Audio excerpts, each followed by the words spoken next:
Prophecy February 7, 2012. It is wise for the countries flanked by the Indian Ocean to be on the alert for a major elemental disaster shortly. It is sure to happen.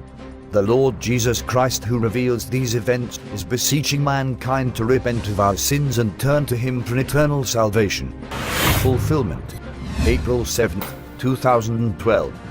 Pakistani soldiers dug into a massive avalanche in a mountain battleground close to the Indian border, searching for at least 135 people buried when the wall of snow engulfed a military complex.